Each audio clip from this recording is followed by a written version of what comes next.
Max Orr, Melbourne Football Club. You're listening to the Coaches Panel. This is Nat Fyfe from the Fremantle Footy Club. Trent Cotchin from the Richmond Footy Club. Scott Pendlebury from the Collingwood Football Club. You're listening to the Coaches Panel. Patrick Cooch from the Carlton Footy Club. It's Rory Sloane here from the Adelaide Crows. This is Tom Mitchell. You're listening to the Coaches Panel. Is Elijah Tsatas the player that's going to define your fantasy footy season as a value mid-forward? Or is he just going to be a guy that gets you to another guy? Hey, it's MJ from the Coaches Panel. I hope you're well and welcome back to another episode of the 50 Most Relevant, talking about Elijah Tsatas on this episode in the 50 Most Relevant. And joining me on this episode to discuss him, he's a regular part of the Coaches Panel. You hear him often in the pre-season, bit of a 50 Most Relevant specialist, does a lot of the draft stuff for us. Long-time Coaches Panel, know who I'm alluding to. The fellow crow of the Coaches Panel, it's Jordix. Hello, mate. How are you? Very well, MJ. Happy New Year. Fantastic to be on as we embark on a season like no other in fantasy history. It's going to be a different year. The good news is, if you're watching or listening to this episode right throughout the preseason, we've got you covered, not just with these daily player breakdowns where we're putting people in a relevancy order. It's not just a randomized player profile listing. It is me saying this player is more relevant than the player yesterday, and the player tomorrow is more relevant than this one. It's subjective, so it's fine. You don't have to agree with me, but there'll be plenty of strategy content that is going to throw from the Coaches Panel in your general direction this preseason. Let's dive into Elijah's 2023. Not a lot of footy for us last year. It's meant that he's priced with a little bit of a discount based on what he was delivering for us in his 4 AFL games. He averaged 55 last year in Supercoach with a career high score of 77. It was his first year of AFL, so seasonal highs are career highs, while in AFL fantasy, a seasonal average of 64.2, giving you a career high score in one of these 4 games of 86. He's going to set you back just under $250,000 in Supercoach, $474,400 in DT, and just a touch over $475,000 in AFL fantasy. Jordix, Elijah was one of those players that really came into his draft year, and ultimately now Essendon fans probably have the greatest excitement around him.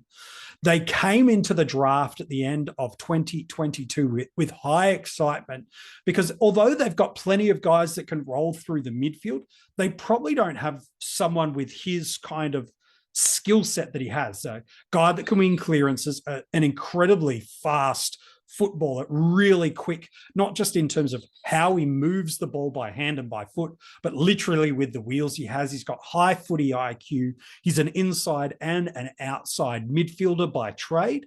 And I think that's one of the things that Essendon fans loved about him. And in time, whether it's this year or not, we'll discuss through the episode, but in time, he'll be a really valuable piece to this Essendon rebuilding midfield.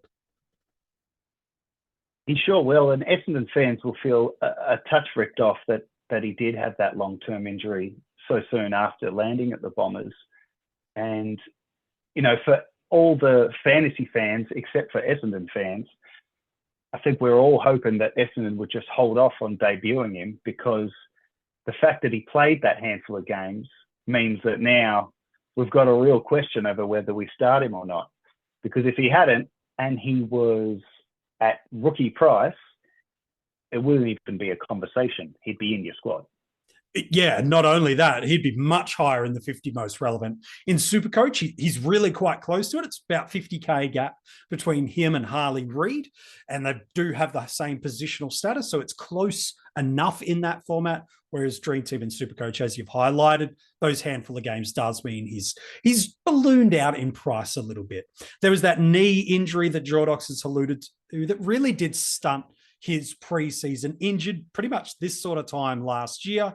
And then the club, rightly so, took the cautious approach to bringing him back. He did play 7 games of VFL before he made his AFL debut, averaged 25 disposals, a handful of marks and tackles, multiple 30-plus games, and across Supercoach, AFL Fantasy and Dream Team, tons in multiple of these games, which is really encouraging, because he's not just a guy that as a junior was delivering up fantasy scores and fantasy tons and racking up the pill at will.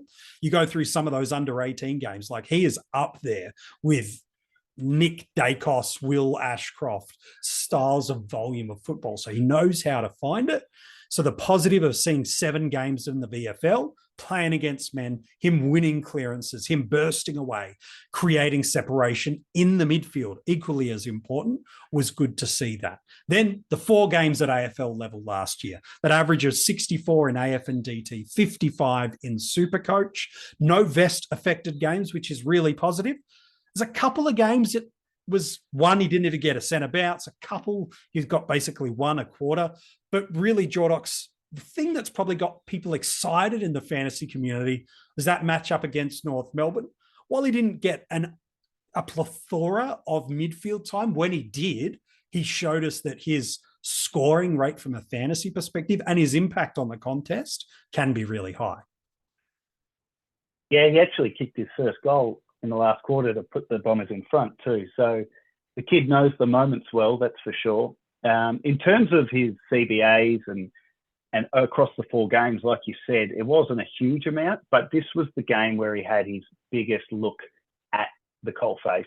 And he had 31% of the CBAs in this game, which coincided with his best score, which was 86 in AF and DT, and Supercoach was, what was his 71 was the season high score. Yep. So the only thing, though, looking forward to this year, but if we're looking ahead to future years, this is all very exciting for Bombers fans. Absolutely. For this year, though, the thing that I took out of that game against North that struck out to me was the players that were missing. So Dylan Shield wasn't playing that day.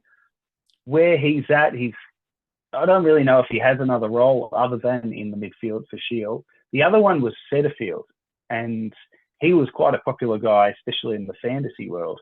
Had that great start and then was out for a long time with injury. So there's a lot of question marks about where does he sit in the best 22, and whether or not, if it's in the best 22, it's at the centre bounces. And then the other player, and this is someone I'm really intrigued by for this year, is Jai Caldwell. So he's a few years into his career now, and he's probably at that point where this is the time where we're going to find out, is he going to be a pure on-baller, or is he going to be more of a guy that just pops in and out as he has sporadically throughout the year? So Shields, Setterfield and Caldwell were missing in that game, and we saw Tsatas have a good look at the inside mid. We saw Archie Perkins get some centre bounces as well. So I think in that game, they were just having a bit of a look. I think they liked what they saw, but I'm just not too sure that's going to be the Essendon midfield we see in 2024. And I think that's really the key for us, isn't it? Is we've got one sample size of games at the AFL level, which again, we will take one game of data as opposed to none heading into a new year. That game, 22 possessions, 7 of those contested, 15 uncontested, going at a disposal efficiency of 69, 7 score involvements. That goal that Jordix has alluded to, 4 marks, 4 clearances, 3 tackles, 2 inside 50s and a rebound 50. But as you've so rightly put, there's probably 2 key variables that ultimately determine the destiny of Elijah Tsatas. There's more than that, but there's 2 that we want to focus on a little bit. One is around that centre bounce position. The other is about the scarcity of forwards. If you've been listening through the 50 most relevant through this period of time, if you haven't picked up on the subtle hint, let me lay it on uber thick for you. We've had Billings, we've had Fisher, we've now got Tsatas, we had Connor McDonald right at the start. Here's what we're trying to lay on really thick. 2024 has to be treated differently than 2023. 2023 was the year of getting premium forwards into your side, stacking it deep, and then rolling maybe a cow or 2. And it was the Goulden, Taranto, Dunkley, Butters, Rosie, Cornelio. Pretty much if you had any 4 or 5 of them in your starting squad, you're away. In 2024, I think if we're really honest with ourselves, even the guy you've got at F1, if you just scratch the surface a little bit, you probably could be swayed relatively easily to change that player, to change that structure. And so, Jordix, I think that's one of the exciting things that this season holds for us, is not only with opening round, not only with best 18, we can't just apply ideologies and strategies from 2023 and just believe that they will stick in 2024. It does require a new way of playing the game. Ryan Reynolds here for, I guess, my 100th Mint commercial. No, don't. I mean, honestly, when I started this, I thought I only have to do like 4 of these. I mean, it's unlimited premium wireless for $15 a month. How are there still people paying 2 or 3 times that much? I'm sorry, I shouldn't be victim blaming here. Give it a try at mintmobile.com/save. Whenever you're ready. $45 upfront payment equivalent to $15 per month. New customers on first 3-month plan only. Taxes and fees extra. Speed slower above 40 gigabytes. See details. It does. And it's, if I'm honest, MJ, it's fantastic. You know, for the listeners who have been playing for, over a decade, many, many, many years ago, the forward line in your dream team used to be, crazily enough, forwards. I remember the days of picking Jonathan Brown and, Buddy Franklin in his earlier days. Nick Rewalt. Actually, I used to get Brett Burton every year, just as a crow. Anyway, the point is, these days, the art of the forward line in fantasy is identifying a player who has always played forward and is now getting his chance to play midfield.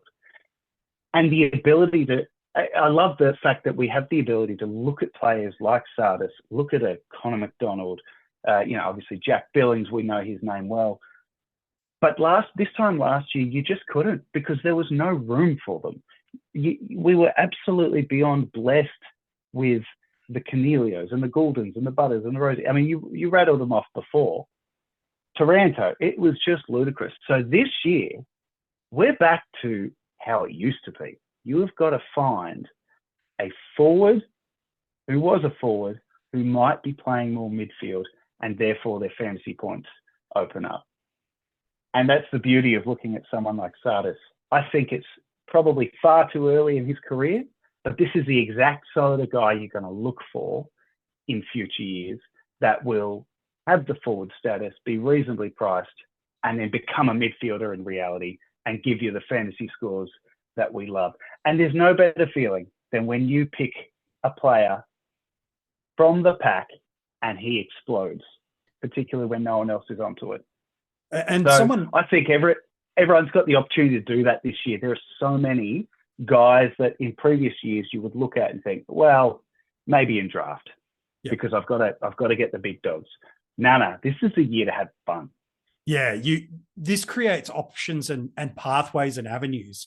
Yeah, sure. Have the McRaes, have the Moores, have the Flanders, whoever you want at F1, F2, F3. Absolutely do that. But success is going to come from what you do in this spot through the forward lines. I'm really excited to see how people structure up and the strategies they play around it. We've seen one game of him in the midfield. Last year, how does the Essendon midfield look like from a mids perspective? 81% was Darcy Parish. Mid-70s was Zach Merritt. Then drops down a little bit. Setterfield, when he was playing and not injured, 62%. You mentioned Dylan Shield before. He was at 46%. Then they've got like another 5 or 6 guys that would roll through there last year of 40% and under. Stringer, Hobbs, Caldwell, who you alluded to before, Perkins, and Elijah, who had just the one game of 20% or more centre bounces. The good thing is this: if we're looking at the potential pathways to selecting Elijah, will he score enough at a half-forward wing role to probably justify his selection in our teams at round 1 and to hold him through? You don't get a look and see at him in opening round. His Essendon are not a part of opening round.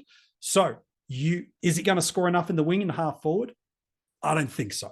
I think you're going to be looking for some other elements. Supercoach might have a little bit of a different caveat where he's priced within 50K of basically a cash cow of Harley Reid. So a little bit different. That's the beautiful thing with the formats. But for me, that's what you want to watch early in this preseason. The press conferences, the practice matches, intra-club. Of course, he's going to be inside mid. They're playing against themselves. They've got to be able to play him through there. The preseason matches, looking at all the data points that you can extract, because just because he didn't have a centre bounce role last year doesn't mean he won't this year. But he's a second-year player getting his first full preseason. They've got a long, trusted investment of what he will be for them. But that entire mix of players I just listed through, Jordix, it's fascinating to me. You can build a really compelling argument that, no, it's going to be Parish, Satterfield, Merritt as the top three, and then it'll be Hobbs a little bit, Shield a little bit, and that's it. You could build that really compelling narrative. Equally, you go, Stringer's always offered something when he's played through there. He needs to go there. Hobbs needs to get higher. Setterfield doesn't help them anymore. Merritt could be deployed off other parts of the ground and his skill and footy IQ. And so this is the great thing about Elijah, and what this Essendon midfield does for us is ultimately they'll determine and direct each other. I think Setterfield's the real interesting one. If he's playing, I think he takes up a lot of those CBAs. The other thing too is Essendon, I think, fancy themselves as being closer to the top than the bottom. So the chances of all the kids getting a run is probably not likely. But the thing with Tsatas is, you could just put him in for now. He's at a reasonable price that you can pivot as the preseason goes on. For me to start someone like that, I'd have to see a lot from this point to round one in terms of preseason games and, talk of what they're going to do with him. Because I think you're right. I think he's going to spend, his formative years learning off a flank like most do. But when he gets his go, he's going to be a great player. Just won't be, in my opinion, in our fantasy teams this year. Yeah. And so that's the beauty of the preseason. Watch, observe, and apply those learnings. And if you have a presumption that he will or won't have midfield time, that's okay. That's the beauty of this time of the preseason. Have your ideas, have your plans, have your thought processes, and then as information comes to light, adjust that. Swallow your pride if you're right, and just be like, yep, I got that one right. Happy days. And then if you happen to be off the mark a little bit, don't be so stubborn to double down on your approach. If Tsatas is clearly getting 35, 40% centre bounce through these preseason, you hear Scott talking a lot about as the coach. We want him in there. We need to develop him and Hobbs. We need to develop the future of our midfield. Well, all of a sudden, okay, now Elijah at his price point in a line where we don't love the top end of forwards, now getting midfield time, getting 25, 30 points per game of value at what he's priced at, not just what he's shown he can score at juniors, at VFL, and albeit one real game at AFL level, we know there's scoring pedigree within him. But if he can get us to a nice run through, he's got those no early buy interruptions, happy days. Equally, if you get tricked and trapped early in the preseason and he doesn't have that midfield role, but you're bullish on him, you start him, it doesn't work, he's priced, at least in Supercoach, get the cow you missed. In AF and DT, who's the guy that's within 50 to 100K up or down that is breaking out, that is flying along? Go and get those guys. It's rare that a player hits premium territory in their second year. Like in 2011, as a mid-forward, it was Nat Fyfe. Jackson McRae did it in 2014. Zach Merritt, Bont, Tim Kelly as a mature ager, Tim Taranto, Clayton Oliver, Nick Dacos last year. It's rare, and he doesn't have to do that for him to be a value pick that pays off. But it is on the rarer than normative side, Jordix, that second-year players really elevate themselves to a really high standing in the game. And he's a second-year player, but in many respects, he is still, he's a second-year player, but those players you just rattled off, all of them would have played about 20 games maybe in their first season. This kid, he had a taste in the VFL and then an even smaller taste in the AFL. It's going to feel in many ways like his first season, if that makes sense. Yeah, absolutely. So if you don't know what you're doing in the forward line and you're like, I just want to get a look and see, Elijah's this perfect guy. We talked with Louis just the other day around Jai Simpkin about this guy. You go, you know what? He's priced at this spot where it's like, if you don't feel like you're married to it, if it doesn't work out. And Elijah's probably in that spot in a couple of the formats too. So if it doesn't work, you pivot, you adjust, you move on. A lot of people are going to spend a lot of early trades. I can forecast inside the forward line because of mistakes, corrections, new information that have come. That's absolutely okay. If you're just looking for a placeholder forward that's got a trajectory to midfield, Elijah's your guy. If you're not happy with the forward at the top end and you're just looking for 20, 30, maybe 40 points, and that's probably right at his top end of based what he's priced at to what he can deliver, Elijah's your guy. But if their midfield time isn't forthcoming, you might need to fade your interest and look elsewhere. But in a line that really is creating some structural and strategic headaches for people, Elijah, at very least, has got to be someone you consider this preseason. Before we wrap up this episode, let's look at where he goes on draft day. The draft headaches are even worse in the forward lines because, one person gets a Jack Macrae. One person gets a Sam Flanders, not hundreds and thousands of people get to pick them. So just pause it, MJ. Listen to what you just said. Imagine you were saying this 12 months ago with the forward line we had in 2023. Jack Macrae into Sam Flanders. And that's not throwing shade at Flanders. He's going to be great. But that is in a nutshell what you just said. It sums up the year. So there's a couple of ideologies of how people want to target forwards and what they want to do on draft day. There's some that are going to run in with if I don't get a gun in the first, and I use that term loosely, by the way, if I don't get a top end forward in my first pick or two, I'm just fading right through to the end. Others are going, it's the mids and the rucks, a couple of really good premium defenders. I want them, and I don't care about forwards. So depending on your strategic bias will ultimately determine how you go. That said, Tsatas is the kind of guy in that mid half to late third of the draft when you're picking your F4s and F5s and maybe even F3s if you've gone heavy in other positions. He's the kind of guy I'd be looking at on draft day going, can I get some upside here? Keeper league coaches that own him might have a little bit of confirmation bias and jump extra early because they know what he can be. But to me, it feels like he could probably deliver F3, maybe even F2 numbers if a lot goes his way and the scoring stays as low as we forecast. Equally, he might just be somebody that sits as your emergency and dobs out the odd 70s for you and gets stuck in a 60s average. Where do you feel comfortable taking Elijah on draft day? Yeah, look, I won't be looking for him early, that's for sure. I think you've summarised it pretty well. I reckon, he'd be a fun one to have a go at, but wouldn't be anywhere earlier than that sort of, F5, F6, and maybe even rounding out your bench. Maybe that's a little bit of disrespect for the young fella, but maybe. We'll wait and see. We'll wait and see. There's no pricing in draft. So no, and the beauty is maybe you handcuff him with a couple of those other forward eligible Essendons as well. And you go, okay, is it going to be Tsatas? Is it going to be, Hobbs is midfield eligible? Is it going to be Caldwell? I'll package these guys up and handcuff them as a strategy and go, right, one of them should pop.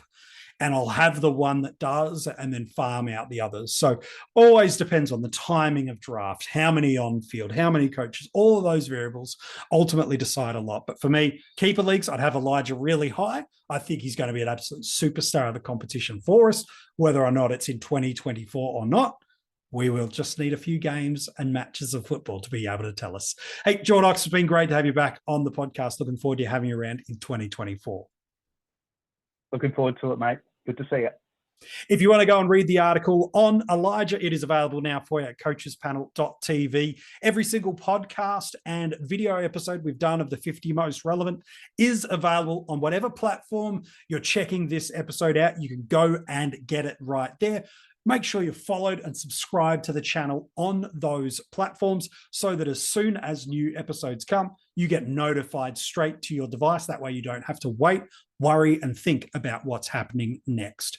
If you want to get a bit of a sneak peek about who's tomorrow, Hang on with me for 30 more seconds. I got a little clue to tell you about who it is. But if you want to get a bunch of different ways to support the coaches panel, there's additional rewards, extra podcasts, extra articles, hidden group access, extra competitions, and a bunch of other fun stuff, let alone the opportunity to support the coaches panel. All the details to join our Patreon supporter group, as well as follow us on social media, can be found in the description of this episode.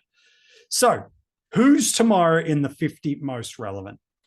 12 months ago, he was a guy that I had strongly considered to be the number one most relevant player on my 50 most relevant.